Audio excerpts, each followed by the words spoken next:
Everyone, this is Shweta. Welcome to U P S C Wallah. वापस आ गए हम आपके लिए एक नया सेशन लेके, और आज की क्लास में हम डिस्कस करने वाले हैं हमारे 1857 के रिवोल्ट को, यानी कैसे 1857 का विद्रोह हुआ। ऑलरेडी हम देख चुके हैं ईस्ट इंडिया कंपनी की जर्नी कि कैसे 1600 में as a trading company India में एंटर करती है, फिर कैसे उसने 1750 के बाद वन बाय वन इंडिया के रीजन्स को कॉन्कर करना चालू किया, और फिर फाइनली किस तरह 1650 से 1757 तक की 1750 से 1857 तक की जर्नी में लगभग इंडिया के 2/3 पार्ट को कॉन्कर कर लिया था। अब हम डिस्कस करने वाले हैं कि जो लगभग 100 साल ईस्ट इंडिया कंपनी ने भारत के अलग अलग क्षेत्रों पर अपना नियंत्रण स्थापित किया, तो वो जो भारत के अलग अलग क्षेत्र हमें दिखाई देते हैं जहां पर ईस्ट इंडिया कंपनी अपना कंट्रोल एस्टेब्लिश करती है, उन सभी क्षेत्रों में किस तरह से वो प्रशासन कर रही थी, क्या उसकी इकोनॉमिक पॉलिसी थी, क्या उसका रिलीजियस एक्टिविटी था, उन सारी चीजों का क्या परिणाम निकला, वही परिणाम हमें 1857 के रिवोल्ट के फॉर्म में दिखाई देता है। क्या 1857 के पहले कोई विद्रोह नहीं हुए थे? बहुत सारे रिवोल्ट हुए थे, वो हम ऑलरेडी हमारे प्रीवियस सेशन में डिस्कस करके आए थे। वो सारे रिवोल्ट जो कि क्षेत्रीय स्तर पर हो रहे थे, क्षेत्रीय कारणों से हो रहे थे, वो ऑलरेडी आप देख चुके थे। आज के सेशन में हम जानेंगे फाइनली 1857 का रिवोल्ट, जिसे हम प्रथम स्वतंत्रता संग्राम या संघर्ष भी कहते हैं। बाकी हमारे कुछ कोर्सेज है, 1 ईयर 2 ईयर 3 ईयर प्लान, तो आप में से जितने भी बच्चे इंटरेस्टेड हैं आगे यूपीएससी सिविल सर्विसेज की प्रिपरेशन करने में, प्रॉपर गाइडेंस के साथ में, मेंटरशिप के साथ में, तो आप इन कोर्सेज को ज्वाइन कर सकते हैं। इनका लिंक डिस्क्रिप्शन बॉक्स में। और साथ ही बच्चों 26 मई को आपका यूपीएससी सीएससी प्रीलिम्स एग्जाम है। उस एग्जाम के लिए अभी आपके लिए सबसे ज्यादा जरूरी है क्वेश्चंस लगाना, मॉक टेस्ट लगाना। मॉक टेस्ट का लिंक भी डिस्क्रिप्शन बॉक्स में दिया गया है। आप जाके मॉक टेस्ट दे सकते हैं, वहां से उसको ज्वाइन कर सकते हैं। डेली बेसिस पे आपका टेस्ट हो रहा है, ऑल इंडिया आपको रैंक दिया जा रहा है, टोटल सॉल्यूशन दिया जा रहा है विद एक्सप्लेनेशन। तो वहां से आपके बहुत सारे टॉपिक पर डे प्रिपेयर हो जाएंगे। ठीक है, चलिए आगे बढ़ते हैं, स्टार्ट करते हैं डायरेक्ट हमारे टॉपिक को। 1857 का विद्रोह, 1857 का रिवोल्ट क्या बोलता है ये, थोड़ा सा बैकग्राउंड बता रहा है। धीमी गति से बढ़ता असंतोष, ये एक दिन का विद्रोह नहीं था, ये बहुत लंबा प्रोसेस था। जो ब्रिटिश ने 1757 से अपनी एक्टिविटी चलाई थी 1857 तक, वो हमें यहाँ पर देखने को मिलता है, जिसे हम बोलते हैं धीमी गति से बढ़ता हुआ असंतोष। क्या कारण थे, क्यों ये असंतोष बढ़ रहा था? तो 1757 से 1857 तक की ब्रिटिश ईस्ट इंडिया कंपनी की जो भी इंडिया को लेकर पॉलिसीज थी, जो भी भारत को लेकर नीति थी, वो नीति कारण बनती है इसके असंतोष की। तो क्या कर रही थी ईस्ट इंडिया कंपनी? 1757 के पश्चात बैटल ऑफ प्लासी के बाद औपनिवेशिक शासन द्वारा अपनाई गई नीति और उसके स्वरूप असंतोष उत्पन्न होता है भारतीयों में। इन 100 सालों में वो असंतोष उत्पन्न हुआ, और वो दिखाई देता है 1857 के प्रथम बड़ा और व्यापक विद्रोह के रूप में। प्रथम बड़ा और व्यापक विद्रोह इसलिए कहा जा रहा है क्योंकि ये क्षेत्रीय स्तर पर नहीं था, राष्ट्रीय स्तर पर भी इसे हम नहीं करेंगे, लेकिन हाँ, भारत के कई बड़े क्षेत्रों के लोग इसमें सम्मिलित हुए थे, अलग अलग वर्ग के लोग इसमें सम्मिलित हुए थे। एक प्रकार के लोग नहीं थे, इसमें जमींदार भी थे, किसान भी थे, इसमें शासक वर्ग भी था, मजदूर वर्ग भी था, शिक्षित वर्ग भी कहीं कहीं सम्मिलित था। तो ओवरऑल इसे आप बोल सकते हैं कि हाँ, बड़ा व्यापक विद्रोह था। क्यों हुआ? ब्रिटिश विस्तारवादी नीति, आर्थिक शोषण, विभिन्न वर्षों में प्रशासनिक नवोन्मेष ने भारतीय राज्यों के शासक जितनी भी उनकी पॉलिसीज थी इन 100 सालों में, जो वो हमारा इकोनॉमिकली हमें एक्सप्लॉइट कर रहे थे, तो उससे असंतोष उत्पन्न होता है किसमें? भारत के शासकों में। भारत में बहुत बड़ी बड़ी रियासतें थी, शासक थे, राजा महाराजा थे। क्यों असंतोष उत्पन्न होगा? वन बाय वन उनके क्षेत्रों को अपने नियंत्रण में कर ले रहा है।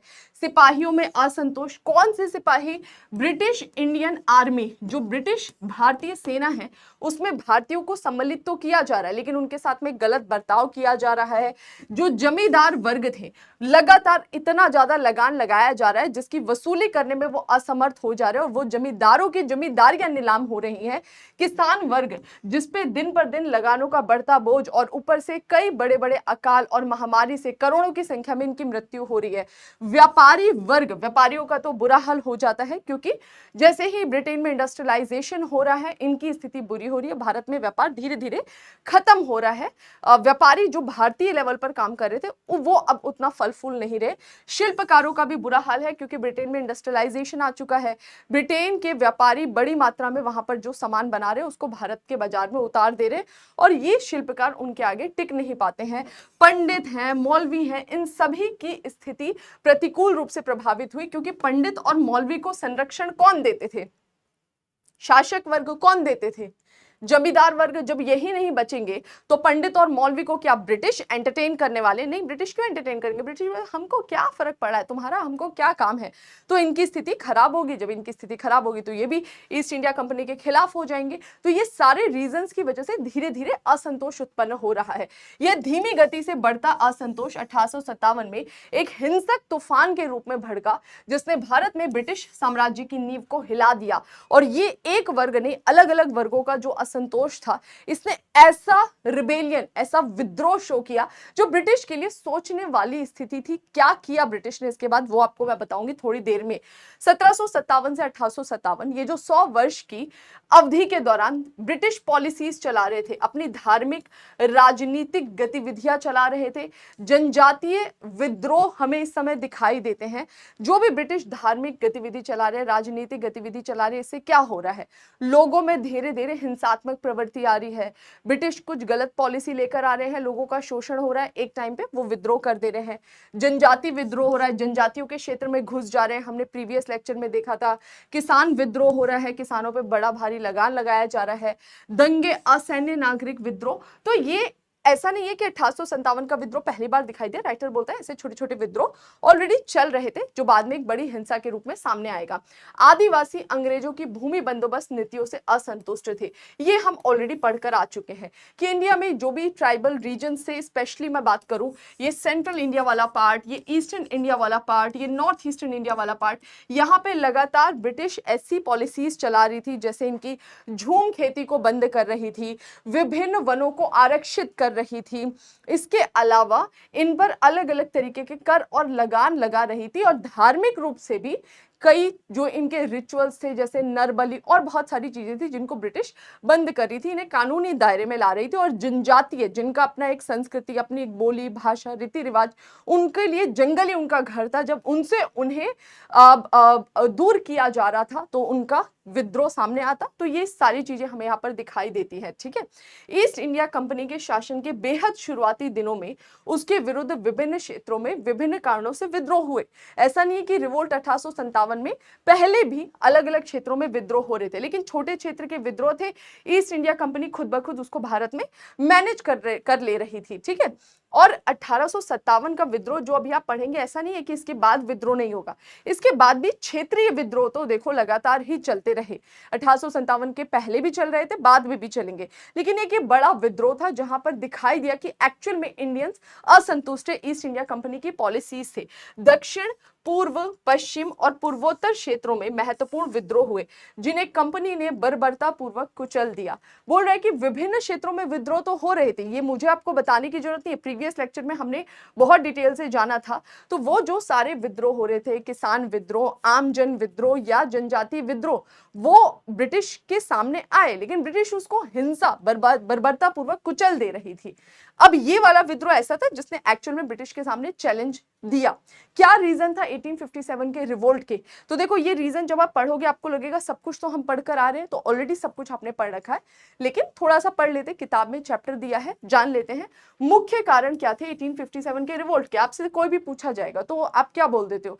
जनरली हम छोटे से पढ़ते आ रहे हैं 1857 का विद्रोह चर्बी लगे कारतूस के प्रयोग की वजह से। देखो, वो एक इमीडिएट फैक्टर था, एक्चुअल में वही रीजन नहीं था, बहुत लंबा प्रोसेस था, बहुत सारे कारण थे। तो वो सारे कारणों के बारे में आपको एक्सप्लेन करना पड़ेगा अगर आपसे मेंस में क्वेश्चन पूछ रहा है कि बताइए 1857 का रिवोल्ट क्यों हुआ। तो चर्बी लगे कारतूस की कहानी लिखकर नहीं आना है, सारे आपको एस्पेक्ट्स वहां पर कवर करने होंगे, तभी आपका आंसर बहुत ज्यादा डिफाइन तरीके से दिखाई देगा, बहुत सुंदर लगेगा।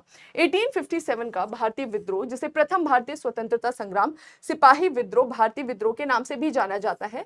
तो ये तीनों नाम को आप लोग हाईलाइट कर लेंगे, एग्जाम में इनमें से किसी भी नाम में पूछा जा सकता है। तो ये एक ही रिवोल्ट रिवोल्ट की बात करता है कि ब्रिटिश शासन के विरुद्ध एक सशस्त्र विद्रोह था। सशस्त्र विद्रोह का मतलब है आर्म्ड रिबेलियन, हथियार बंद विद्रोह था, जहां पर हथियार के साथ विद्रोह किया गया। ठीक है, यानी भारतीयों ने हथियार उठाए ब्रिटिश सरकार के खिलाफ। विद्रोह का अंत भारत में ईस्ट इंडिया कंपनी के शासन की समाप्ति के साथ हुआ और पूरे भारत पर ब्रिटिश ताज का प्रत्यक्ष शासन आरंभ हो गया। क्या ये रिवोल्ट केवल रिवोल्ट मात्र था? इस विद्रोह के बाद कुछ हुआ नहीं बोल रहा, बहुत कुछ हुआ। 1857 का जब विद्रोह होगा तो इस विद्रोह के बाद हम क्या देखते हैं कि 1857 का विद्रोह जब खत्म होगा 1858 में, इस विद्रोह के खत्म होने के बाद ब्रिटेन की सरकार एक कानून बनाकर भेजती है जिसे बोलते हैं government of India act 1858, Bharat सरकार अधिनियम 1858। उसमें व्यवस्था की गई कि अब जो ईस्ट इंडिया कंपनी 1600 से इंडिया में ट्रेड कर रही थी, फिर आगे इंडिया का पॉलिटिकल सिस्टम मैनेज कर रही थी, फाइनली 1858 में इस ईस्ट इंडिया कंपनी का जो पॉलिटिकल पार्ट है वो हम खत्म कर रहे हैं। पॉलिटिकल पार्ट में इसलिए बोल रही हूं, कमर्शियल पार्ट ऑलरेडी इसका खत्म किया जा चुका था। 1833 में ईस्ट इंडिया कंपनी का व्यापारिक काम खत्म किया जा चुका था कि आप व्यापार नहीं करेंगे। ब्रिटेन के सभी लोग व्यापार कर ही रहे थे, इसको बोला केवल तुम प्रशासन संभालो। वो प्रशासन भी 1858 में खत्म हो जाएगा और अब इंडिया का एडमिनिस्ट्रेशन या गवर्नेंस जो है वो डायरेक्टली किसके नाम पे आ जाएगा? ब्रिटेन के सर्वोच्च पद या फिर क्राउन के नाम पर आ जाएगा। तो क्या 1857 का रिवोल्ट ऐसे ही था? नहीं भाई, इतना पावरफुल रिवोल्ट था कि भारत की जो एक पूरी की पूरी मैनेजमेंट का तरीका था वो चेंज हो गया। ईस्ट इंडिया कंपनी को रिप्लेस करके क्राउन आएंगी हमारी क्या बनके?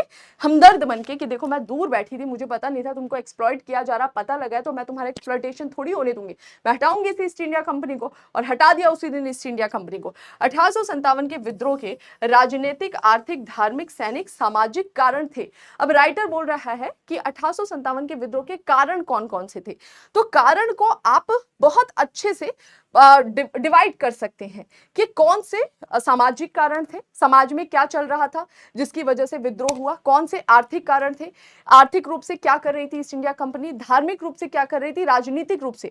तो उसको आप इस तरीके से पार्ट कर सकते हैं। ठीक है, वन बाय वन हम यहाँ पर डिस्कस करने वाले। सबसे पहले आर्थिक कारण।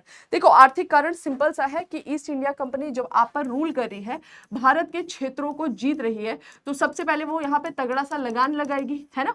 लगान जो आप पे लगाया जा रहा है वो एक्सट्रीम लेवल पर लग रहा है, तो एक कारण तो वो हो गया। दूसरा आर्थिक कारण क्या है कि जब वो आपकी शासक बन गई तो आपसे सस्ते कच्चे माल ले रही है। अब आप बाध्य है उसे कच्चे माल देने के लिए। सस्ता कच्चा माल भारत से कहाँ जा रहा है? विदेशों में जा रहा है। तो जो किसान है उनको उनके सामान की, उनको उनके उपज की वास्तविक कीमत नहीं मिल पा रही है। प्लस जो तैयार माल हो रहा है, ठीक है, वो कहां से आ रहा है? तैयार माल की आपूर्ति की जा रही है भारत में। ब्रिटेन में औद्योगिकरण आ चुका है, वहां से तैयार माल भारत के बाजारों में भर दिए जा रहे हैं। अब जब ऐसे तैयार माल भारत के बाजारों में भर दिया जाएगा तो इससे स्थिति खराब हो जाएगी ना, क्योंकि वो यहाँ से सस्ता कच्चा माल लेकर गए, मशीनों में तैयार किया माल जो बहुत सस्ता था, मास बड़े लेवल पर प्रोडक्शन हो रहा था, तो वो प्रोडक्शन जब भारत में आया बहुत सस्ता बिक रहा था। वही भारतीय दस्तकार महंगा कच्चा माल खरीद रहे हैं, फिर वो हाथ से काम कर रहे हैं, तो उनमें कॉस्ट ज्यादा हो जा रही है, तो उनके आगे ये टिक नहीं पा रहे थे। प्लस इसमें और कौन सोने पे सुहागा कर देगा? रेलवे इंट्रोड्यूस हो गया।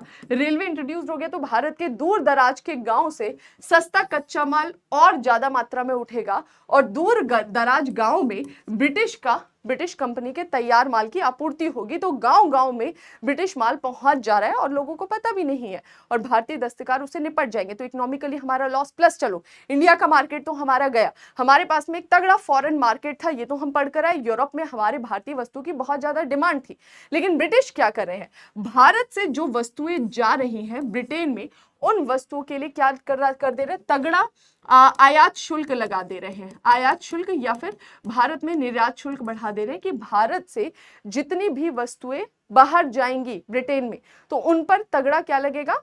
ब्रिटेन की अगर कंपनी कर रही है, उसको इंपोर्ट कर रही है, तो उसको ज्यादा आयात शुल्क देना पड़ेगा। ठीक है, तो वो ज्यादा इंपोर्ट उसको करेगी नहीं। या फिर आप बोलो कि इनका निर्यात शुल्क बढ़ा दिया, वही जो विदेशी माल भारत में आ रहा है उस पर नाम मात्र का निर्यात शुल्क लगा रही है, तो उनको ज्यादा पैसे देने ही नहीं पड़ रहे सामान अपना आपके मार्केट में उतारने के लिए, और आपको अपना सामान उनके मार्केट में उतारने के लिए ज्यादा शुल्क देना पड़ रहा है।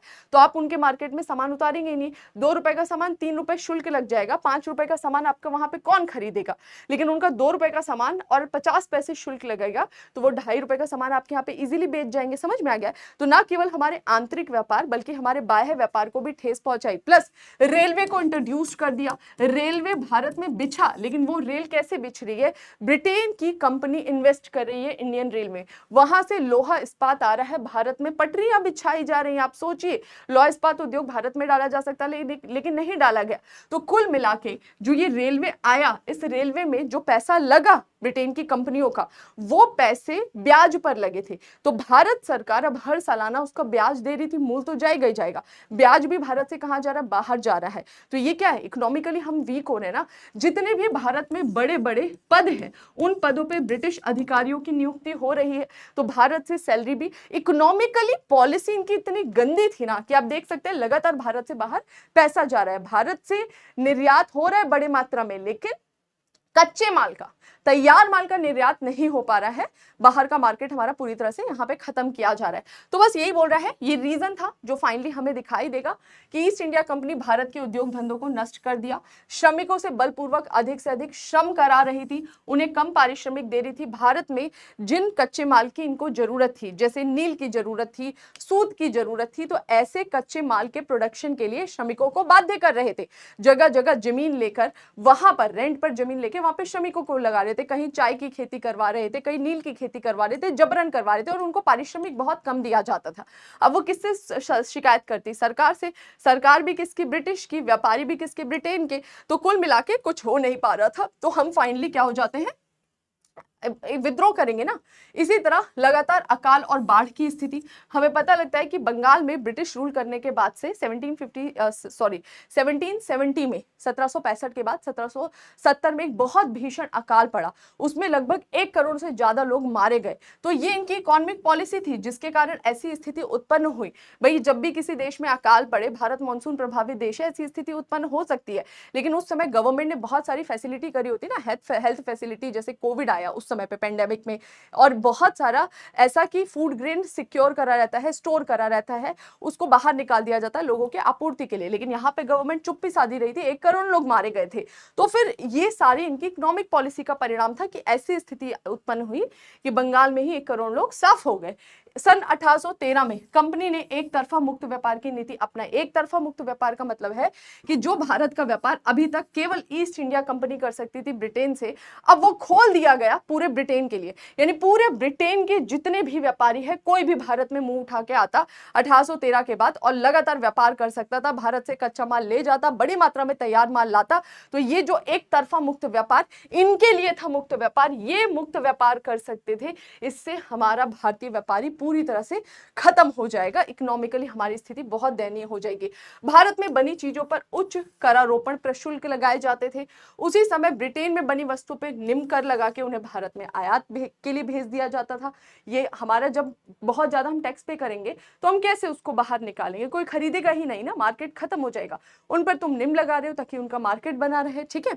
19वीं शताब्दी के मध्य तक भारत से कपास और सिल्क के कपड़ों का निर्यात वस्तुतः समाप्त हो चुका था। ये ध्यान रखना है, तैयार वस्तुएं जानी बंद हो रही है, कच्चा माल नहीं। अभी भी भारत से एक्सपोर्ट ज्यादा है, लेकिन वो एक्सपोर्ट किसका है? रॉ मटेरियल का। नील है, सूत है, रेशम है, लेकिन बना हुआ नहीं, कच्चे माल का। बनकर अब कहां से आ रहा है? ब्रिटेन से आ रहा है। रेल सेवा के आने के साथ स्थिति और बिगड़ गई, क्योंकि अब ये तैयार माल ब्रिटेन का गांव में पहुंचेगा, सारे लघु उद्योग निपट जाएंगे। रेल सेवा ने ब्रिटिश व्यापारियों को दूर दराज के गांव तक पहुंच दे दी। ब्रिटेन के व्यापारी अब गांव गांव जाकर अपनी वस्तुओं का अब एक तरह से सेल कर सकते थे। 18वीं 19वीं शताब्दी में ब्रिटेन और यूरोप में आयात कर और अनेक रुकावटों के चलते भारतीय निर्यात पूरी तरह से समाप्त हो जाएगा। तो ना केवल हमारा इंडियन मार्केट गया, हमारा जो बाहर का मार्केट था वो भी चला गया। पारंपरिक उद्योग नष्ट हुए। जब आपके पारंपरिक उद्योग नष्ट होंगे, जैसे आप शॉल बना रहे हो, कोई वस्त्र बना रहे हो, अब आपका कॉस्ट ज्यादा लग रहा है और विदेशों से माल आ रहा है, तो भारतीय ये नहीं देख रहे कौन सा माल इंडियन है, कौन सा विदेशी। हम आजकल नहीं देखते, पढ़े लिखे होके, उस समय क्या इतना जानकारी था।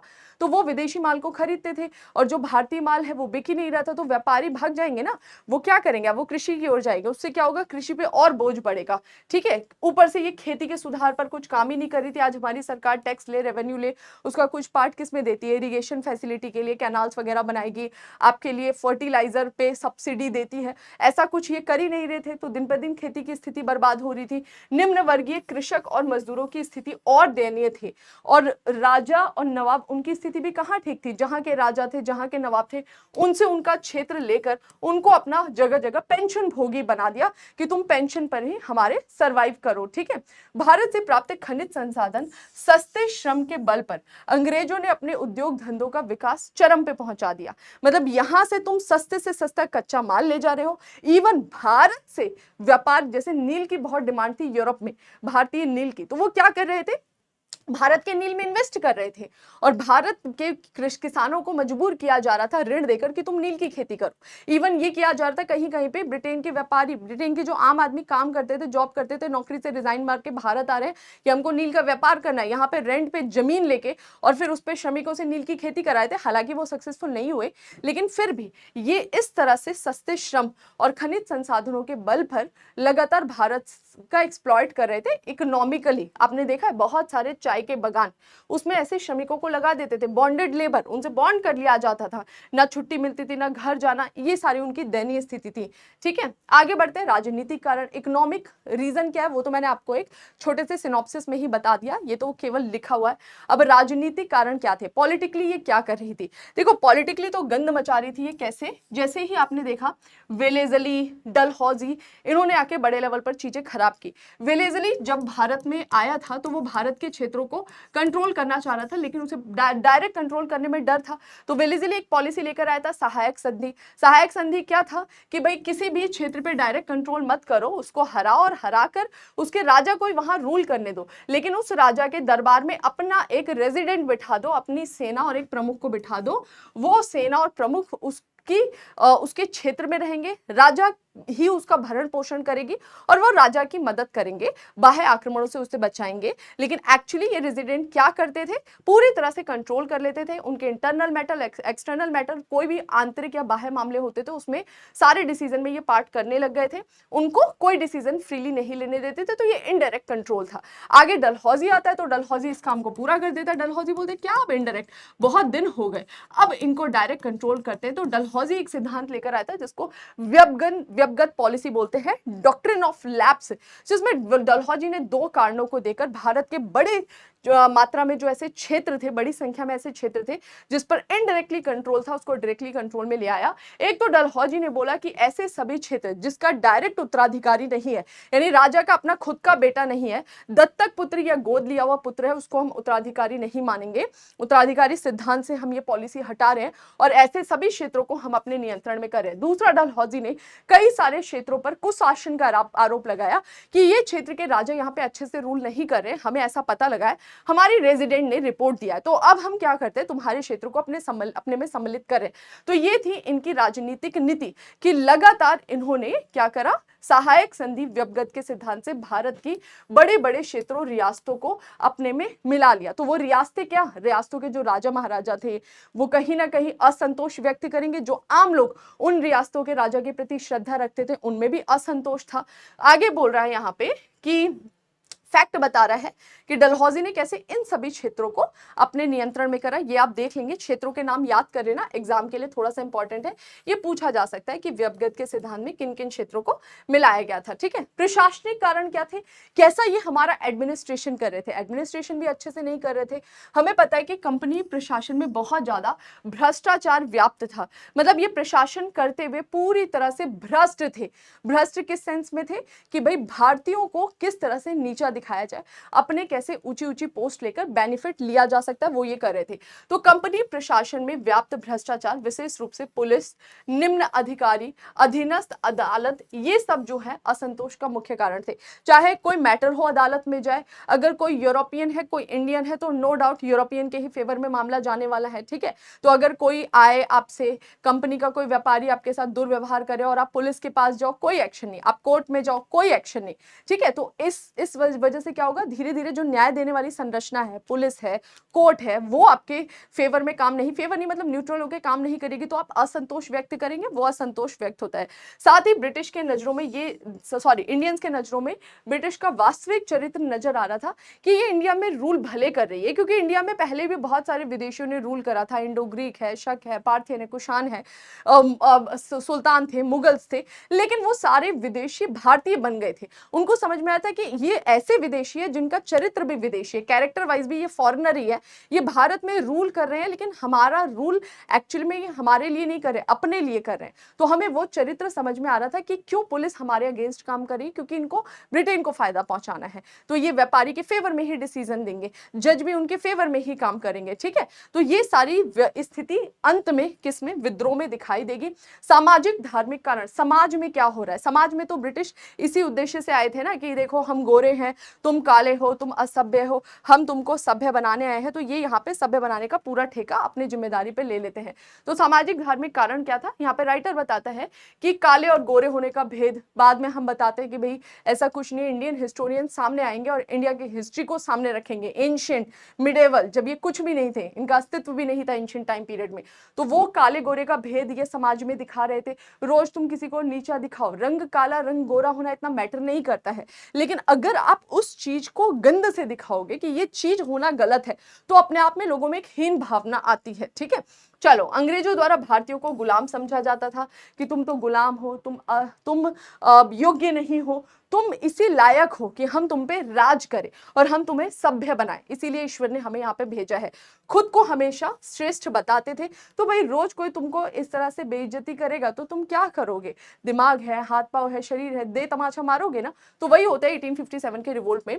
भारत में अंग्रेजों ने ईस्ट इंडिया कंपनी के शासनकाल में भारतीयों पर धार्मिक दृष्टि से भी कुठाराघात किया, ठीक है। इस काल में योग्यता की जगह धर्म को पद का आधार बनाया गया। ब्रिटिश आगे क्या करने लगे थे, ब्रिटिश चाहते थे कि ज्यादा से ज्यादा इंडियंस, ब्रिटिश इस एजेंडे से कभी नहीं आए थे कि भारत में क्रिश्चियनिटी का प्रचार प्रसार करना है, उनको इतना फर्क नहीं पड़ता था, लेकिन उनको था लाभ कमाना है। उनको एक समय ये समझ आ रहा था कि जितने ज्यादा इंडियंस क्रिश्चियनिटी को अडॉप्ट करेंगे उतना ज्यादा चीजें हमारे फेवर में जाएंगी। कैसे कि जिस धर्म के आप हैं उस धर्म वाला अगर आप पर शासन कर रहा है तो कहीं ना कहीं आप उसके शासन को वैध ठहराएंगे। हम क्रिश्चियन, ये भी क्रिश्चियनिटी में कन्वर्ट हो गए, तो ये हमारे रूल करने को वैध ठहराएंगे, तो क्यों ना हम क्रिश्चियनिटी को फॉलो करने वालों को या उन धर्म को मानने वाले भारतीयों को अच्छे अच्छे पद दे। तो अब ये योग्यता, पहले योग्यता, अब ये धर्म को पद का आधार बनाएंगे। जो भी भारतीय ईसाई धर्म को अपना लेता था उसकी पदोन्नति कर दी जाती थी, ठीक है। और 1857 ईस्वी में जब मौका मिला तो हिंदू और मुसलमान बिल्कुल नहीं चुके, दोनों ने पकड़ के खूब कूटा, ठीक है। बाहरी घटनाओं का प्रभाव, इस समय बहुत सारे इंटरनेशनल लेवल पर ऐसी घटनाएं हो रही थी जो ब्रिटिश ने एक माहौल तैयार किया था कि हमको कोई पराजित नहीं कर सकता, वो इस समय धीरे धीरे टूटेगा। कैसे टूटेगा, यहां पर कुछ ऐसी घटना सामने आई जब ये पता लगा कि अरे यूरोपियंस को भी एशियाई लोग हरा सकते हैं। यूरोपियन, यूरोप कॉन्टिनेंट, एशियाई, एशिया कॉन्टिनेंट, जिसका एक देश इंडिया, जिसका एक देश ब्रिटेन। तो ये जो कंसेप्ट था कि पश्चिम देशों को कोई नहीं हरा सकता, वो इन चीजों से टूटने लगा। जैसे आंग्ल अफगान युद्ध, पंजाब युद्ध, ठीक है, क्रीमिया युद्ध, ठीक है, ये सारे ऐसे वॉर्स थे जिसमें कई लोगों ने ब्रिटिश के सामने ब्रिटिश को टक्कर दिया, चुनौती दी। तो लोगों के दिमाग में आता, अच्छा इनसे लड़ा जा सकता है, हारना जीतना बात की बात है, लेकिन इनसे लड़ा जा सकता है, इनके खिलाफ हम खड़े हो सकते हैं, ये चीज हमें दिखाई देती है। सिपाहियों के बीच असंतोष, राजनीतिक, आर्थिक, सामाजिक, धार्मिक कारण तो आपने देखे, बाह्य कारण भी देखे। अब सिपाहियों के बीच क्यों असंतोष था, ब्रिटिश जब इंडिया में रूल कर रही थी तो विभिन्न क्षेत्रों से लड़ने के लिए इसको क्या चाहिए थे, सिपाही चाहिए थे। अब ब्रिटेन से तो इतने सारे लोग आ नहीं सकते थे, इतनी पॉपुलेशन भी नहीं थी, तो ये क्या बनाती है, ब्रिटिश इंडियन आर्मी बनाती है, ब्रिटिश भारतीय सेना, जिसमें बड़े अधिकारी पद पर ब्रिटिश नियुक्त होते थे और अन्य जो पद थे सेना के उसमें भारतीयों की नियुक्ति की जाती थी, उनको ब्रिटिश के कंट्रोल में रखा जाता था। तो ये जो ब्रिटिश इंडियन आर्मी थी इसमें इंडियंस के साथ लगातार भेदभाव होता था। किस स्तर पर, तो बोल रहे पहले कि बॉम्बे, मद्रास और बंगाल प्रेसिडेंसी की अपनी अलग अलग सेना थी। बंगाल प्रेसिडेंसी की पूरी अपनी एक बड़ी सेना थी, मद्रास प्रेसिडेंसी और बॉम्बे प्रेसिडेंसी की। जो बंगाल प्रेसिडेंसी की सेना थी ना, इसमें खासियत क्या थी कि कि यहाँ पर बंगाल मूल के लोग ही ज्यादा थे, जबकि बॉम्बे और मद्रास प्रेसिडेंसी की जो सेना थी इसमें अलग अलग जगह से लोग आए थे। बंगाल प्रेसिडेंसी में ज्यादातर सेनाएं कहाँ की थी? अवध की, ये उत्तर प्रदेश अवध की सम्मिलित थी। ठीक है, तो ये एक फैक्टर हमें दिखाई दिया कि जब 1856 में अवध पर कुशासन का आरोप लगाकर उसको मिला लिया गया और अवध की एक बहुत बड़ी सेना बंगाल प्रेसिडेंसी में सम्मिलित थी, अवध के बहुत बड़े बच्चे बंगाल की सेना में सम्मिलित थे, तो वो कहीं ना कहीं उस चीज से गुस्सा होती है और वो भी कहीं ना कहीं विद्रोह का कारण बनता है। फिर बोल रहा है आगे, ओके नेक्स्ट बोल रहा है सेना में सिपाहियों को जाति और धर्म से संबंधित चिन्ह पहनने पर मना किया जाता है। जैसे सिख हैं, उनके अपने कुछ संकेत हैं, इस्लाम है, हिंदू है, ईसाई धर्म है, तो ये हिंदू मुस्लिम को कई सारे धार्मिक संकेतों के पहनने पे मना करते थे, तुम ये नहीं पहन सकते। तो धर्म तो भाई कितना जरूरी है हमारे लिए, आपको पता ही है। ये कहीं ना कहीं इनके मन में घर कर रहा था। प्लस भारतीयों को बोला जाता था कि जब भी आप सेना में भर्ती होगे आपको कुछ समय विदेश में अपनी सेवा देनी पड़ेगी, और उस समय कंसेप्ट आया था कि 7 समंदर पार जो भी भारतीय जा रहा है अपनी सेवा देने के लिए, वो धर्म उसका भ्रष्ट हो जाएगा। तो वो कहीं ना कहीं लोगों के मन में जो एक अंधविश्वास था वो भी एक विद्रोह का कारण बना सिपाहियों के मन में कि विदेश भेज के हमारा धर्म भ्रष्ट कराना चाहते हैं। इसी वजह से इन्होंने कंपल्सरी कर दिया है। भारतीय सैनिकों का वेतन बहुत कम था, मात्र 7 रुपए उनका वेतन था। अवध और पंजाब जीतने के पश्चात सिपाहियों का भत्ता भी समाप्त कर दिया गया कि अब जो तुम्हें भत्ता दिया जाएगा, अलग से पारिश्रमिक दिया जाएगा, वो भी यहां पर खत्म कर दी जाएगी। और अंततः एनफील्ड राइफल एक इंट्रोड्यूस की गई, एक ऐसी राइफल जिसमें इस तरह से बारूद भरा जाता था, जिसके ऊपर एक ग्रीसी सा लेयर होता था। उस बारूद को भरने के लिए उसको मुंह से खोलना होता था। उसमें ग्रीस जो था माना गया सुअर और गाय की चर्बी का है। हिंदू गाय, मुस्लिम सुअर वाला जो कंसेप्ट है उसकी वजह से प्रभावित हुए, और ये भी कहीं ना कहीं उन्होंने माना कि हमारे धर्म को खराब करने के लिए उन्होंने ऐसा किया है, और वो विद्रोह का कारण बना। और फिर लगातार हमें बंगाल, वेल्लोर, बैरकपुर, अफगान, इन सभी क्षेत्रों में सैन्य विद्रोह देखने को मिलते हैं। ठीक है, चलिए आगे बढ़ते हैं। विद्रोह का प्रारंभ और विस्तार, चलिए आगे बढ़ते हैं। नेक्स्ट क्या पढ़ना है हमें? विद्रोह का प्रारंभ और विस्तार, कि कैसे हमारा जो विद्रोह है वो आगे बढ़ता है, उसके बारे में हमें यहाँ पर जानना होगा। ठीक है, तो आगे यहाँ पर राइटर बोलता है कि 1857 का रिवोल्ट कहाँ पर भड़का। भड़कता कब है? जब सेना के बीच में ये अफवाह फैलती है कि आटे में हड्डी के चूर्ण की मिलावट की जा रही है। और जैसे ही सेना को ये बात पता लगी, उन्हें लगा कि भाई आटे में हड्डी का चूर्ण, मतलब बहुत सारे ऐसे लोग थे जो शाकाहार थे, नहीं खाते थे मांस, उनके लिए ये बात बहुत वो हो गई ना कि भाई आपत्तिजनक। उनको लगा ये जान के ब्रिटिश कर रहे हैं हमारा धर्म भ्रष्ट करने के लिए। इसी तरह एनफील्ड बंदूकों, देखो ब्रिटिश नए तरीके का राइफल इंट्रोड्यूस करते हैं दमदम, अंबाला, सियालकोट, इन सब जगह पर अपनी आर्मी में, जो ब्रिटिश इंडियन आर्मी थी। और वो जो नया एनफील्ड राइफल था उसमें जब बारूद भरते थे, वो जो कारतूस लगाया जाता था उसको खोलना पड़ता था, और कारतूस को बचाने के लिए उस पर एक ग्रीसी लेयर लगा होता था। और बाद में ये बात फैलती कि जो ग्रीसी लेयर है गाय और सुअर की चर्बी का बनाया जाता था। ये एक इमीडिएट फैक्टर था जिसने कहीं ना कहीं सेना को विद्रोह करने के लिए बाध्य कर दिया कि भाई ये तो गलत ही कर दिया, गाय से हिंदू धर्म आहत और सुअर जो है उससे इस्लाम धर्म। तो कहीं ना कहीं ये चिंगारी का मेन कारण बना। सिपाहियों के बीच जैसे ही ये अफवाह फैली, धीरे धीरे ये बात उड़ते गई और उनके मन में ये भावना आई थी कि ब्रिटिश ये सब जान के कर रहे हैं हमारा धर्म भ्रष्ट करने के लिए। सबसे पहले विद्रोह किसके द्वारा किया जाता है? मंगल पांडे के द्वारा। 29 मार्च को बैरकपुर छावनी में उन्होंने विद्रोह कर दिया। और जैसे ही उन्होंने विद्रोह किया कि भाई जो वहां के अधिकारी थे उनकी बात मानने से इनकार कर दिया और उन पर हमला कर दिया, तो 8 अप्रैल 1857 को उनको फांसी दे दी गई कि भाई इसको फांसी दे दो। और ये एक तरह से मैसेज था बाकी सेना के लोगों के लिए कि अगर तुम भी विद्रोह करते हो तो तुम्हें भी इसी तरीके से फांसी दे दी जाएगी। ठीक है, 6 मई को सैनिकों ने फिर से विद्रोह किया। भाई बाकी सैनिक थे, उनके मन में कहीं ना कहीं पहले डर आया, फिर लगा कि नहीं ऐसे डरने से कैसे काम चलेगा, उन्होंने भी विद्रोह किया। तो अब बड़ा मैसेज देने के लिए कई सारे ऐसे सैनिकों को तोप के आगे लगा के जिंदा उड़ा दिया गया।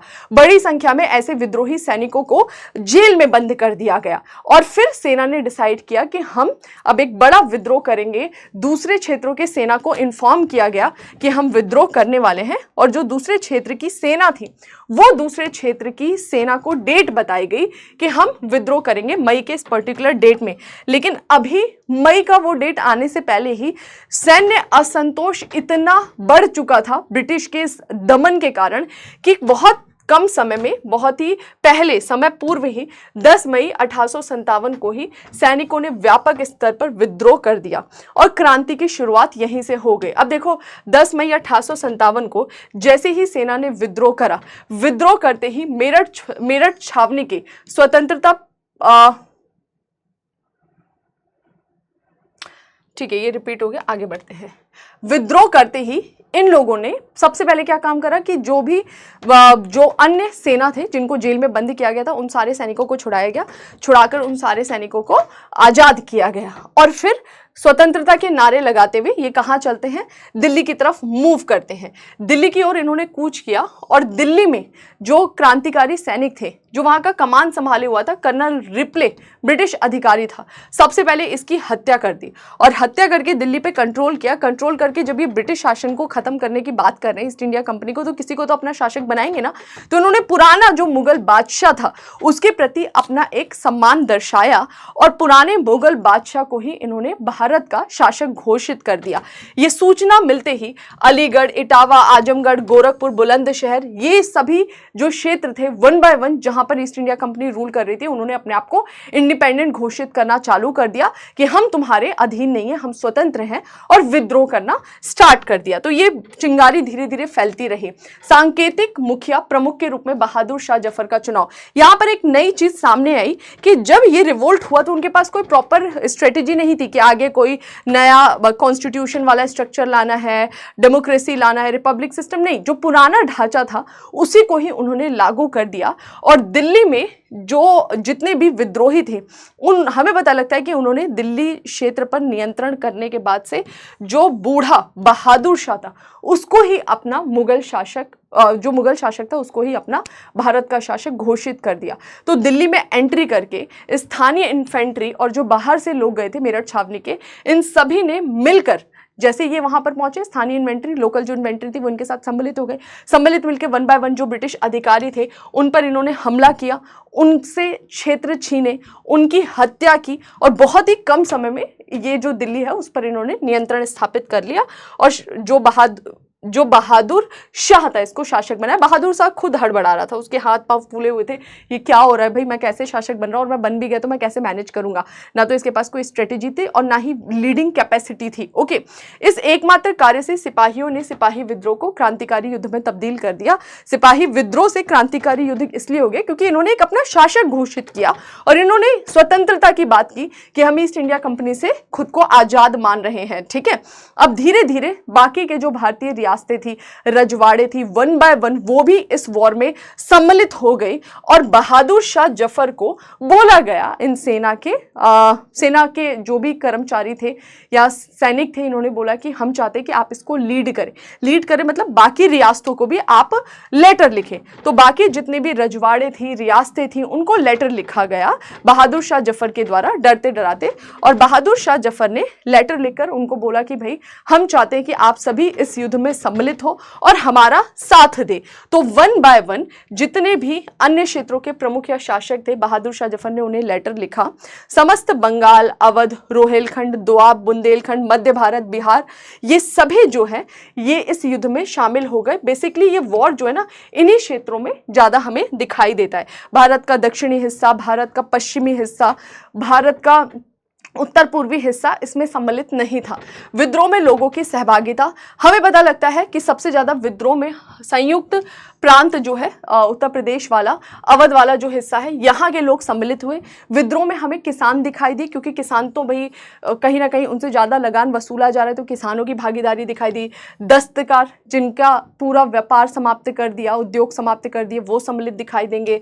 दुकानदार, दिहाड़ी मजदूर, जमींदार जिनकी जमींदारियां नीलाम हुई, क्योंकि कई सारे ऐसे जमींदार भी थे जो ब्रिटिश का फेवर कर रहे थे। धार्मिक, भिक्षु, पुजारी, लोक अधिकारियों की व्यापक सहभागिता रही। उन्होंने ना केवल ब्रिटिश के खिलाफ बल्कि ब्रिटिश को सपोर्ट करने वाले जो बड़े बड़े महाजन थे, सूदखोर थे, उनके जो घर थे, ठिकाने थे, ऑफिसेस थे, उन पर अटैक किया। जो भी उनके ऋण संबंधित वहां पे पेपर्स रखे थे, उन पेपर्स को फाड़ दिया, जला दिया, बिल्कुल त्राहिमाम मचा दिया। ठीक है, इसके अलावा ब्रिटिश के जितने भी सरकारी संस्थाएं थी, चाहे न्यायालय हो गए, राजस्व कार्यालय हो गए, राजस्व अभिलेख, पुलिस स्टेशन, इन सब पर वन बाय वन ये अटैक कर रहे हैं और पैरेलल गवर्नमेंट एस्टैब्लिश एस्टैब्लिश कर रहे हैं। लेकिन दिल्ली पर कब्जा करने के 1 माह के भीतर विद्रोह हमें दिखाई देता, पूरे भारत में फैल गया। पूरा भारत बोल रहा है लेकिन एक्चुअली पूरे इंडिया में नहीं, दक्षिण भारत का एक बहुत बड़ा क्षेत्र इससे अछूता था। पूर्वी भारत हो गया, उत्तरी भारत का जो नदर मोस्ट पार्ट है, उत्तर पश्चिम, वो इससे अछूता ही रहा था। विद्रोह के प्रमुख केंद्र और नेतृत्वकर्ता, इस विद्रोह का संचालन कौन कर रहे थे? 1 बाय 1। 1857 का विद्रोह का नेतृत्वकर्ता, लीडिंग ऑफिसर थे बहादुर शाह जफर। ऑफिशियल एक्चुअली इसको लीड कर रहे थे बरेली के जो विद्रोह को लीड कर रहे थे जनरल बख्त खां, ये एक्चुअल में इसको लीड कर रहे थे। लेकिन ऑफिशियली हेड कौन थे? ये बहादुर शाह, जो दिखाई दे रहे थे कि ये सारी चीजों को मैनेज कर रहे हैं। बख्त खां के नेतृत्व में एक दल था, लगभग 10 लोगों का दल था, और वो पूरा सिस्टम मैनेज कर रही थी बाकी रियासतों से एक तरह से कनेक्ट करते हुए। बहादुर शाह का दुर्बल व्यक्तित्व ये काम नहीं कर सकता था, वृद्ध भी था, इतना योग्य नहीं था। तो कुल मिला के बख्त खां के नेतृत्व में वास्तविक रूप से चीजें होते हुए दिखाई देती हैं। अब 1 बाय 1 अलग अलग क्षेत्र, जैसे कानपुर में अंतिम पेशवा बाजीराव द्वितीय जो बैठा हुआ था, उसका दत्तक पुत्र नाना साहब था। उसने भी क्या करा, अपने आप को पेशवा घोषित कर दिया। आपको पता है कि थर्ड एंग्लो मराठा वॉर के बाद से बाजीराव द्वितीय को कानपुर में बिठा दिया था पेंशन भोगी बना के, तो उसी का एक दत्तक पुत्र था, उसने अपने आप को वापस से पेशवा घोषित कर दिया। ठीक है, और अपने आप को बहादुर शाह जो मुगल बादशाह है उसके गवर्नर के रूप में मान्यता दी। 27 जून 1857 को सर व्हीलर ने कानपुर में आत्मसमर्पण कर दिया। जब उसने अपने आप को पेशवा घोषित किया, उसके खिलाफ विद्रोह किया, तो वो सरेंडर कर देते हैं। ठीक है, नेक्स्ट, लखनऊ में विद्रोह का नेतृत्व कौन करते हैं? ये फैक्चुअल टाइप का डेटा है। तो बेगम हजरत महल का पुत्र था जिसका नाम था बिरजिस कादिर। इसके प्रति लोगों ने अपनी आस्था व्यक्त की, इसको अपना शासक घोषित किया और इसने समानांतर सरकार की स्थापना की। यहां अंग्रेज रेजिडेंट, ये इंपॉर्टेंट है, एग्जाम में पूछा गया स्टेट पीसीएस में, हेनरी लॉरेंस ने अपने कुछ वफादार सैनिकों के साथ मिलकर ब्रिटिश रेजिडेंट में प्रश्रय लिया, लेकिन विद्रोहियों ने रेजिडेंट पर अटैक कर दिया और इसकी हत्या कर दी। तत्पश्चात ब्रिगेडियर इंग्लिश ने विद्रोहियों का बहादुरी पूर्वक प्रतिरोध किया। बाद में जेम्स आउटरम, हेनरी हैवलॉक भी इसमें सम्मिलित हुए, लेकिन इनमें से कोई भी सक्सेसफुल नहीं हो पाए। तो बेसिकली जब अवध में ये रिवोल्ट किया गया था, ये विद्रोह बढ़ता है, तो वहां पर ये ब्रिटिश अधिकारी सम्मिलित थे। इनके नाम आप याद कर लेना, फैक्चुअल पॉइंट से इंपॉर्टेंट है, पॉइंट ऑफ व्यू से, लेकिन इसमें से कोई भी सक्सेसफुल नहीं हो पाती है। नए ब्रिटिश कमांडर था जिसका नाम था कैंपेबल। इसने गोरखा रेजिमेंट की सहायता से 1858 मार्च में फाइनली इस क्षेत्र पर नियंत्रण स्थापित किया। तो देखो, आपको समझ में आया, ये जो नेपाल वाला क्षेत्र है, यहाँ की गोरखा रेजिमेंट ब्रिटिश का सपोर्ट कर रही है, तो वैसे ये अवध पर नियंत्रण नहीं कर पा रहे थे, लेकिन गोरखा रेजिमेंट के सपोर्ट से इसने क्षेत्र को नियंत्रित कर लिया। रोहिलखंड के पूर्व शासक के उत्तराधिकारी खान बहादुर ने स्वयं को बरेली का सम्राट घोषित कर दिया और बरेली में उन्होंने विद्रोह को लीड किया। बिहार में एक जमींदार था कुंवर सिंह, उसके नेतृत्व में चीजें चलती है। तो छोटी सी रियासत थी, जगदीशपुर का जमींदार कुंवर सिंह, इसने यहाँ विद्रोह को नेतृत्व किया। 70 वर्षीय बहादुर जमींदार ने दानपुर से आरा पहुंचने के जितना भी क्षेत्र था उस पर सैनिकों को सुदृढ़ नेतृत्व प्रदान किया तथा ब्रिटिश शासन को कड़ी चुनौती दी। ब्रिटिश के आने जाने के लिए इसने रास्ते उखड़वा फेंका, जितना भी उनका कम्युनिकेशन का मीडियम था उसको पूरी तरह से डैमेज कर दिया और अपनी जो लोग थे जो विद्रोह कर रहे थे उनके लिए एक सुचारू सुगम आने जाने के रास्ते की प्रबंधन किया। ठीक है, फैजाबाद में हमें दिखाई दिए कौन? मोहम्मद अहमदुल्ला। इन्होंने 1857 के विद्रोह को लीड किया। मूलतः तो ये मद्रास के थे, बाद में वो फैजाबाद आ गए थे। 1857 के विद्रोह में इन सभी नेतृत्वकर्ताओं में सबसे प्रमुख नाम किसका लिया जाता है? झांसी की रानी लक्ष्मीबाई की, जो झांसी के स्वर्गवासी हुए गंगाधर राव की विधवा थी और इनसे इनका क्षेत्र इसलिए छीन लिया गया था कि गंगाधर राव का एक्चुअली कोई बेटा नहीं था और इन्होंने जो दत्तक पुत्र लिया था, बोला था हम इसको वास्तविक उत्तराधिकारी नहीं मानते, तो हम आपसे ये क्षेत्र छीन रहे हैं। इसी वजह से ब्रिटिश ने क्या कर दिया था, इनके खिलाफ रिवोल्ट कर दिया था। हमें झांसी की रानी ने 1857 के विद्रोह में खुलकर सहभागिता ली, पूरा विद्रोह किया और इनका साथ दिया। तो हमें पता लगता है कानपुर के पतन के बाद नाना साहब के दक्ष सहायक तात्या टोपे, नाना साहब का आपने देखा, जिन्होंने अपने आप को पेशवा घोषित किया। बोल रहा है कि आगे चल के नाना साहब के जो सपोर्टर थे तात्या टोपे, वो आगे बढ़ जाते हैं, झांसी पहुंचते हैं, और झांसी में तात्या टोपे और झांसी की रानी ने अंग्रेजों के विरुद्ध एक बहुत तगड़ा मोर्चा लिया। हालांकि बाद में ये ब्रिटिश इन पर विजय प्राप्त कर लेते, लेकिन हाँ, इन्होंने ब्रिटिश को दिखा दिया था कि इंडियंस कितने ज़्यादा पावरफुल है। ग्वालियर के शासक सिंधिया ने अंग्रेजों के समर्थन करने का निश्चय किया। यहाँ पर देखो कुछ कुछ चीज़ें दिखाई दे रही हैं, जैसे गोरखा जो सेना है वो ब्रिटिश का सपोर्ट कर रही है, ग्वालियर के सिंधिया है वो ब्रिटिश का सपोर्ट कर रही है। तो कुछ ऐसी भी रियासतें या सेनाएं जो ब्रिटिश के फेवर में है। कानपुर में नाना साहब ने स्वयं को पेशवा घोषित कर दिया था तथा दक्षिण में अभियान करने की योजना बनाई। जून 1858 तक ग्वालियर पुनः अंग्रेजों के नियंत्रण में आ गया था। तो ये दक्षिण की तरफ चलते हैं, लेकिन ये जो ग्वालियर है ये पूरी तरह से किसके कंट्रोल में आ जाएगा? ब्रिटिश के कंट्रोल में आ जाएगा। तो झांसी की रानी और तात्या टोपे मिलकर ग्वालियर की तरफ बढ़ते हैं, लेकिन ग्वालियर का सिंधिया खुद मिल गया था ईस्ट इंडिया कंपनी के साथ। तो कुल मिला के चीजें ब्रिटिश के फेवर में चली गई थी। ठीक है,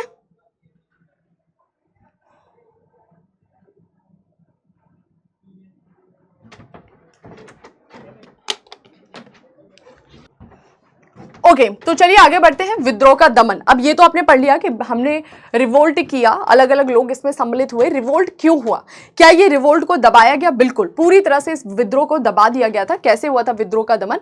क्रांति की विभीषिका को देखते हुए अंग्रेजी सरकार ने निर्ममता पूर्वक दमन की नीति अपनाई। जब ब्रिटिश को पता था कि इतने बड़े लेवल पर, मास लेवल पर रिवोल्ट हो रहा है, तो वो कहीं से भी कहीं चूके नहीं। उन्होंने बुरी तरह से पूरी निर्ममता के साथ विद्रोह को दबा दिया। बड़े लेवल पर हिंसा की और हिंसा के द्वारा विद्रोह को दबाया गया। और भारतीय सैनिक, जो ब्रिटिश इंडियन आर्मी थी, उसमें जो भारतीय सैनिक थे, उन्होंने क्योंकि विद्रोह करा था, उनके पास सेना की कमी पड़ गई थी। इस वजह से अब वो सैनिक कहां से बुलाते हैं? बाहर से बुलाएंगे। ब्रिटेन से सेना बुलाई जाएगी इस विद्रोह का दमन करने के लिए। उस समय का जो वॉइसरॉय था उसका नाम था कैनिंग। उसने बाहर से अंग्रेजी सेना मंगवाई इसकी आपूर्ति के लिए। जनरल नील के नेतृत्व में जो ये बनारस इलाहाबाद में क्रांति थी उसको दबा दिया गया, पूरी तरह से उसे कुचल दिया गया। ये जो क्षेत्र था अपने नियंत्रण में ले लिया गया। कमांडर इन चीफ जनरल एंसन ने रेजिमेंटों को आदेश दिया। फिरोजपुर, जालंधर, फुलवर, अंबाला आदि में निर्ममता के साथ लोगों की हत्या की गई।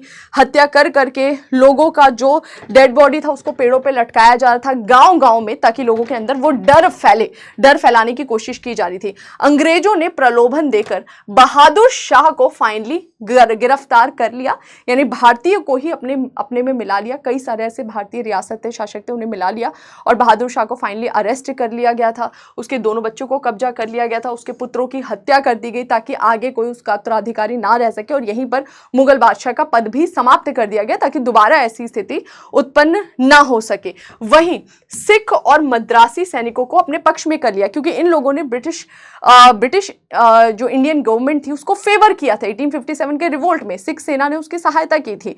तो कहीं ना कहीं ब्रिटिश ने रिवोल्ट खत्म होने के बाद से इनको अपने पक्ष में कर लिया। वस्तुतः सिख रेजिमेंट ने अंग्रेजी सरकार की सहायता की थी, इस वजह से यह निर्णय इनके द्वारा लिया गया था। विभिन्न क्षेत्रों में अलग अलग समय में क्रांति ने जोर पकड़ा, इस वजह से और ब्रिटिश के लिए इजी रहा विद्रोह का दमन करना। एक ही टाइम में रिवोल्ट होता तो ब्रिटिश शायद मैनेज नहीं कर पाते, इतनी जल्दी ब्रिटेन से सेना नहीं आती, लेकिन क्योंकि विद्रोह होना था मई एंड में, ठीक है, लेकिन अचानक से ही विद्रोह भड़क गया। 10 मई को ये विद्रोह जो है भड़क गया। पूरे भारत में फैलने के लिए धीरे धीरे इसको समय लगा, और वो धीरे धीरे समय में ब्रिटिश को समय मिल गया उसको धीरे धीरे दबाने के लिए। तो कहीं ना कहीं वो समय मिलना ब्रिटिश के फेवर में गया, उन्होंने दमन कर लिया। ब्रिटिश शासन ने एक लंबी और भयानक लड़ाई के बाद फाइनली 20 सितंबर 1857 को दिल्ली पर कब्जा कर लिया। तो देखो कितना कम समय था। मई में दिल्ली को इन्होंने अपने नियंत्रण में करा था भारतीय सेना ने, और फाइनली जून, जुलाई, अगस्त, सितंबर में ब्रिटिश ने वापस दिल्ली पर कब्जा कर लिया। दिल्ली पर नियंत्रण करने के बाद से बाकी चीजें उसके फेवर में आ जाएंगी। ओके, तो यहां पर यह बताया गया पूरा का पूरा कि किस तरह से रिवोल्ट को दबाया गया। इसके बाद से ब्रिटिश ने यहां पर विद्रोह खत्म करने के बाद से दोबारा ऐसी स्थिति उत्पन्न ना हो, इसके लिए ब्रिटिश सरकार ने क्या किया, तो हमें दिखाई देता है कि ब्रिटिश सरकार इसके बाद से कुछ कड़े एक्शन लेगी, जिसमें उसके द्वारा एक कमीशन बिठाया गया, पील कमीशन, जिसने प्रॉपर सेना का डिवीजन किया कि भारत में किस तरह से सैन्य विभाजन होना चाहिए, 2:1 का रेशियो, 3:2 का रेशियो, ताकि ब्रिटिश इंडियन आर्मी में अगर इंडियंस रिवोल्ट करे तो ब्रिटिश आर्मी उसको किस तरह से मैनेज कर ले। तो ये व्यवस्था की गई। इस आयोग के द्वारा पूरा जो भी रिपोर्ट दिया गया, जो भी सजेशन दिए गए, उसको माना गया। बड़े बड़े जहां पर भी तोप खाने थे, शस्त्रागार थे, उन क्षेत्रों को ब्रिटिश अधिकारियों के नियंत्रण में ही रखा गया।